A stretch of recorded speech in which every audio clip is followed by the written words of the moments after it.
Budget Blinds. Visit their showroom or call today for a free in-home consultation.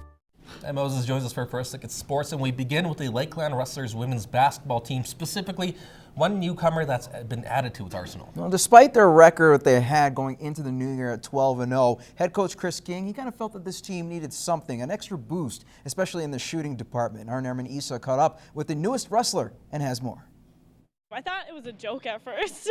I was like, what? Who? Canada? What? It's a change of scenery for American Hailey Markham-Patti.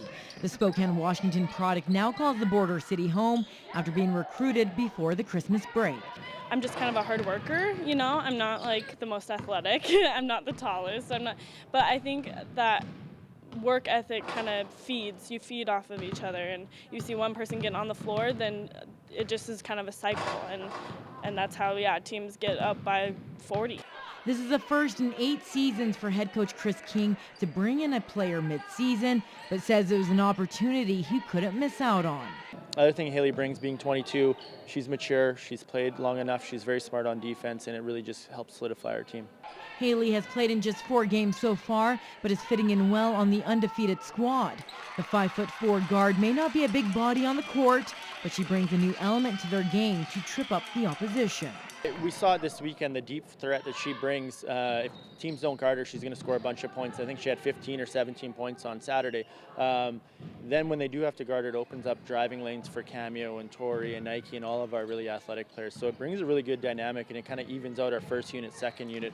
While it's been 2 years since Hailey last played competitively, she's shaken off the rust quite quickly, getting better each game. I think Friday's game kind of really got me fired up. It wasn't our best game, and I think I just tried to come out and have as much energy as possible, and I think that really just brings like the chemistry of the team up. It's her getting back into the groove, and she's kind of jumped in at a really tough time with us already being 4 months into our season, but she's done a great job so far. Nahreman Issa, Newcap Sports. Still sticking with hockey now, it's the last name that is familiar within hockey circles in this country, from ownership to general managers to players and trophies. Drew Miller chats with Bobcats forward Ryan Chynoweth to talk about what it's like to be part of a storied hockey family in this week's Beyond the Boards. Ever since I was a kid, though, all I ever wanted to do was play hockey. For Ryan Chynoweth, hockey is not just a game, it's a way of life. His father is the general manager of the Kootenay Ice, and the Western Hockey League Championship Trophy is named after his grandfather, Ed Chynoweth, a man who forever inspired Ryan.